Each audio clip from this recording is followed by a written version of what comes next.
गांव bomb blast मामले में आरोपी रहे सभी आरोपियों को एनआईए की कोर्ट ने बरी कर दिया है।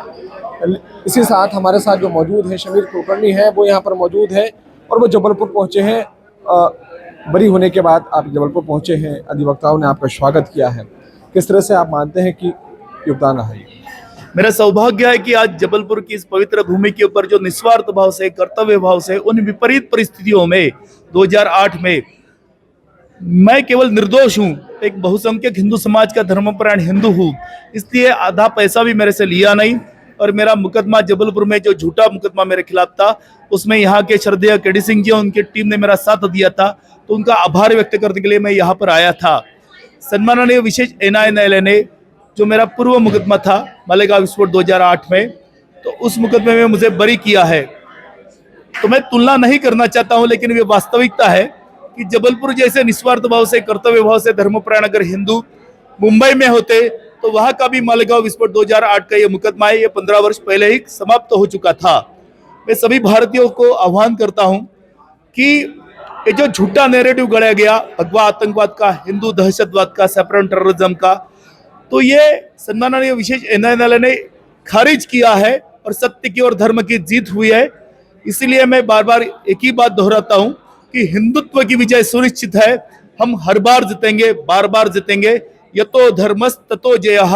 आज ही सम्माननीय उच्च न्यायालय में जमाते उलेमा हिंद नाम की जो संस्था संगठन है, जो हमेशा मुस्लिम आतंकवादियों का पक्ष रखती है और बहुसंख्यक हिंदू समाज के ऊपर बेवजह शक करते हुए, घृणा करते हुए उन्होंने एक अपील दाखिल किया है, तो उस अपील में भी सम्माननीय उच्च न्यायालय मुंबई हमारे निर्दोषत्व के ऊपर ठप्पा लगाएगा, ऐसा मुझे पूरा विश्वास है।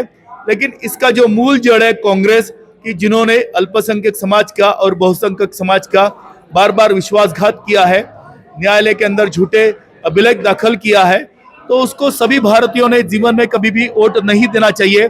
मेरा जीवन का 17 वर्ष बर्बाद हुआ, लेकिन किसी सामाजिक धार्मिक जीवन जीने वाले व्यक्ति का जीवन का वक्त बर्बाद ना हो, इसीलिए मैं सभी भारतीयों को आह्वान करता हूं कि आखिरी सांसों तक कांग्रेस का अपना पवित्र वोट ना दे, ताकि दिग्विजय सिंह, सुशील कुमार शिंदे, शरद पवार, चिदम्बरम, शिवराज पाटिल, सोनिया गांधी, राहुल गांधी, शकील अहमद, अहमद पटेल ऐसे देशद्रोही, धर्मद्रोही नेता चुन के ना आए। आपने जो यातनाएं झेली हैं, किस तरह से काटे हैं, और ये पूरा जो आपको आरोपी बनाया गया है, किस बिहाफ पे बनाया गया था, किस तरह से आप? मालेगांव विस्फोट 2008 मुकदमे में 16 आरोपियों के खिलाफ चार्जशीट दाखिल किया गया, 14 को गिरफ्तार किया गया। 14 आरोपियों को झूठे नाम से, जहां पर मुंबई पुलिस का जुरिसडिक्शन नहीं था, वहां से उनको उठा के लेके आए, इलीगल डिटेंशन रखा, इलीगल तरीके से कस्टडी में रखा गया, हेवी टॉर्चर किया गया। हमारे इंडियन एयरफोर्स का जो अभिनंदन था, उसने पाकिस्तान एयरफोर्स का एक फाइटर प्लेन को गिराया, और वो भी, उसका प्लेन भी वहां पर डैमेज हुआ और पाकिस्तान की भूमि के ऊपर वो लैंड हुआ। पाकिस्तान आर्मी ने उसको पकड़ा, पर हमने सभी ने देखा इस सरकार की ताकत को, और अभिनंदन अपने पैरों के ऊपर चलते हुए भारत भूमि के ऊपर वापस आया। लेकिन हमारी संन्यस्त मातृशक्ति की प्रतीक सदहृदयी साध्वी प्रज्ञा सिंह ठाकुर आज भी अपने पैरों के ऊपर चलती नहीं है। तो ये कौन सा तरीका था कि ये कानून के रक्षक थे मुंबई पुलिस, इन्होंने क्यों इतना मारा पीटे किया? अगर आपके पास सबूत था तो न्यायालय में ये मुकदमा 17 वर्ष क्यों प्रलंबित रखा? मध्य प्रदेश के 3 युवा थे, दिलीप पाटीदार, संदीप डांगे, रामजी कलसंग्रा, ये कहाँ गायब है? तो इन सब का जवाब आखिर कौन देगा? इसी व्यवस्था के भरोसे हम जीते हैं, हम करदाता भारतीय नागरिक है। लेकिन भारत के संविधानकर्ताओं ने भी इतना कभी सोचा नहीं होगा कि इतना दुरुपयोग सत्ताधारी अपने ही नागरिकों के प्रति करेंगे। तो मैं फिर से सभी को बार बार यही कहूंगा कि जब तक इस देश के अंदर धर्माधिष्ठित राजकीय नेतृत्व है, 2014 के बाद में क्यों बम विस्फोट नहीं हुआ? हमें पूछते हैं कि आपको क्यों गिरफ्तार किया गया, तो हम ये पूछना चाहते हैं कि बम विस्फोट हुआ ही कैसे? हम तो इसी शासन प्रशासन के भरोसे जीवन जीते हैं।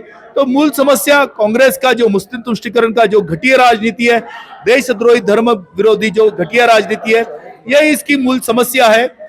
मुझे पूरा विश्वास है कि सभी के सभी मुकदमे में हिंदू निर्दोष छूटे हैं। केवल मालेगांव विस्फोट 2008 नहीं तो समझौता ब्लास्ट, मक्का मस्जिद Hyderabad blast, Ajmer Sharif blast, बोडासा blast, Malegaon विस्फोट 2006 का ब्लास्ट, आदरणीय अमित शाह जी का केस देख लीजिएगा, डीजी बंजारा साहब का केस देख लीजिएगा, या अंटाले का भी केस देख लीजिएगा।